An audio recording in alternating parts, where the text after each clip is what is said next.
Welcome back to Keneally and Cameron this afternoon.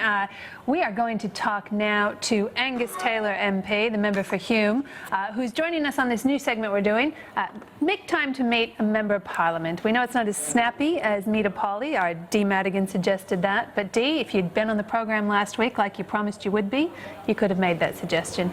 Anyway, we're here with Ross Cameron, who's invited Angus Taylor to join us today. And I'm looking forward to this, Angus. Thanks, Christina.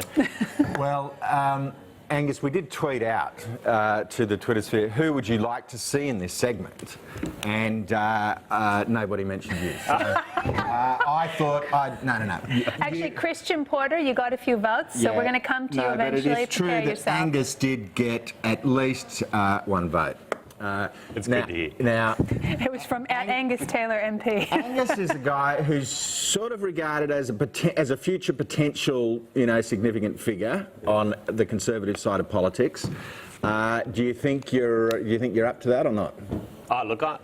My whole focus in politics is to make a difference, and I'll do whatever it takes to make a difference, and that's why I got into it, Ross. And that's what I'll focus on. Look, I learned as a management consultant for many years that you can have a huge impact without being the person at the front. In fact, in many ways, it's easier not to be. Well, I did read a pretty extensive bio on you, which basically attributed to your responsibility for the reform of the New Zealand dairy industry.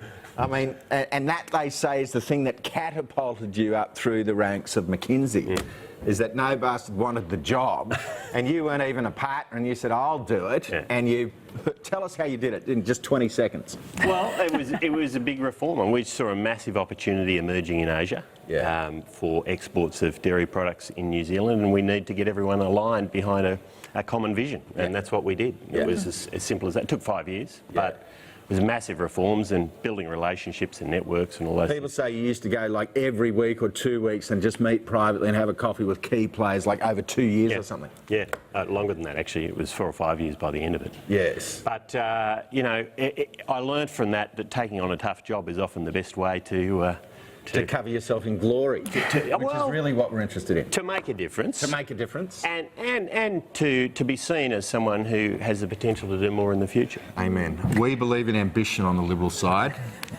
We think ambition is a good thing. What are you going to say? I was going to ask Angus a bit about his personal life. I mean, I'm the wife of a former management consultant, so my apologies and sympathy to your wife for being a consultant widow.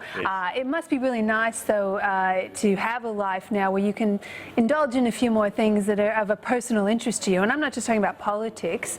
You're a bit of a bush, what's the right term? I'm from the city, help me out here. Bush ranger, bushwhacker, horse rider. Yeah, well, I do love the bush. I mean, I was brought up down near Cooma and spent a lot of time growing up. And in fact, we've got a great photo of you here, Angus, looking very bush-like. It looks like you're straight out of a Banjo Patterson poem. It does. Les Murray, you're right out. I spent much of my time when I was at university over the summer taking out groups riding in the snow mountains for 5 or 6 days on treks, and that was on one of them. I think I got the group lost that day, actually. So his leadership is in question. Okay, give us another image. Have we got any other family happy snaps? You do have a very attractive family. Your wife is obviously a very attractive woman. Of course. And you've contributed something to the gene pool here. These are adorable children. Tell me, who are we looking at here? Right, so there's Adelaide, Olivia, Hamish and Richard. We call him Roo, the little one. Call him Roo. Roo. The youngest one always has special treatment. Gotcha. So he gets the special name. Well, look, that's a respectable contribution Says the youngest child. For children. That's a decent start. I think it's a good start. And is this the family car that you turned into the campaign mobile? Well, it is actually. So my family has a tradition of hanging on to cars forever. I guess it's farmers. How many clicks has that one done? It's well over 200,000 now. I did about 110,000 during the 12 months leading up to the election. And when we got it painted up, my kids, who you saw in the previous photo, said they were never going to get in it. I thought that was odd. I mean, look at it. What an attractive car to So be can I in. ask, do your kids genuinely, are they home watching this or are they rolling their eyes? I know they going, wouldn't be "There's watching Dad"? this. They'd be out doing much more interesting things. Sorry, this is a wonderful program. But Don't worry, our kids aren't watching it either. Okay, now tell us the story behind that. look, this is one of my great. Telco battles. Yeah. This is one of my great mates from many years ago. He lives near Bura, in my electorate, and of course one of the big issues we've got in my electorate is mobile phone coverage and internet. And so this is a brawl we've had for a long while with Telstra and others. But let me ask you, if you want mobile phone coverage, why don't you just move your family to the city? Well, Beautiful mobile phone coverage. that would be the solution of someone who's always lived in the city, right? Okay, all right. Do you want us to put a 5-star teaching hospital at the end of the bloody dirt I know road? Do we Wait, want but I that? think we've just discovered something else about Angus. You're a mammal. Middle-aged man in Here we lycra. go. Here we go. Wow. Middle-aged woman in electric. All right. She doesn't exist. She's at home. No, I'm kidding. It's not true. I am a cyclist. We just don't wear things quite this revealing. That's actually triathlon, not. Okay, so Triathlon. tell us about your triathlon. So I love cycling. I love running, and so I get around the electorate and go in events. I'm trying to work out which one that was, but Have you ever entered in a world championships? I have. Yeah. How did you go? I did all right. So I came about 30th. That's pretty good. Yeah. So you are basically an elite athlete. Well, this is age group, Ross. So I thought Tony Abbott might have had the lowest resting heart rate in the coalition, but you would be. This is untested. This is untested. This is I'd have a also- crack at this one. Although I reckon Tony's isn't resting this weekend, but we'll let that one pass. I thought he gave a beautiful speech in New Zealand just All right, 20 minutes well, ago with John. Let's not put Angus on the spot. This is his chance to talk about his family. So, Angus, tell me something. If you weren't being a member of Parliament, what would you be doing, do you reckon? Oh, look, there were two things that I was doing before I got into Parliament. One was consulting, particularly in agriculture and resources, and I would have kept doing that. And on the other side, my family has been in farming for 150 years. We've evolved a lot from the traditional family farm. We run farms and lease farms all the way down the east coast of Australia, and I'd be much more involved with that. And that's really exciting. Agriculture is changing dramatically at the moment, and we've been, I think, at the forefront of that, at the farming end at least. And it's exciting to see it continue. So if I get bundled out, I'm sure there'll be lots to do.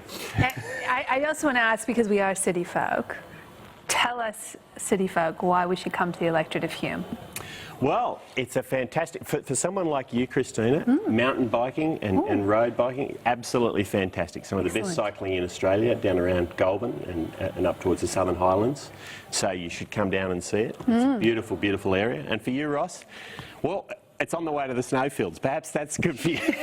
On the way past. A little bit like I know you have. Paul Keating said about Darwin, it's beautifully viewed from 30,000 feet on your way to Paris. That wasn't me, that was Paul Keating. And I know you have some very good friends down around that area. I love the city of Goulburn. Yeah, Goulburn is a very special place. It's a fair dinkum Australian town. And let me tell you about Goulburn It's pretty white bread. There's like a few Greeks, one or two Chinese, and then it's just white faces from one end of the joint to a the lot other. of Greeks actually, but it is absolutely representative of Australia. It has the full range, and that's what makes it for me a fantastic place to live, because it's got right from the old pastoral families right through to lots of government public service workers and everything in between. And we have a high unemployed population, and that's a big issue for the region. So it is, for me, a wonderful, wonderful place to live. Well, you're a Rhodes Scholar. We're going to say, we've said basically all the nice things about you. I reckon you've got great potential, but let's be honest, the federal parliament is littered with the wreckage of wasted potential. So we want to say to you, your colleagues are not necessarily covering themselves in glory on the coalition side at the moment. And we, those with conservative beating hearts, want you to succeed. Well, I appreciate that, Ross. Look, the thing I'd say is, most of us who are there just want to get on with the job of doing good work. Yeah. And you know that from your time in politics, and it is frustrating with all this carry on that we've got at the moment. I think, fortunately, we're going to move through it, but you know, Well, I want to so. get back to the big policy My debate. final point I'm going to say, we've got to go to a break, don't we? That is the final point you really should say, but you have got one if more. you want the last dimension of Angus Taylor, read The Australian today, because his wife Louise Clegg is published on the opinion page, launching a magnificent defence of Keneally, Margaret Keneally, the New South Wales prosecutor. So she is said by most people to be the smart one in the relationship. But Angus, thank you. Great to have you on board. Thanks for coming on, Angus. Lovely to have you. Appreciate When we come back, we're going to pay tribute to another great television program. That would be Parks and Recreation. Stay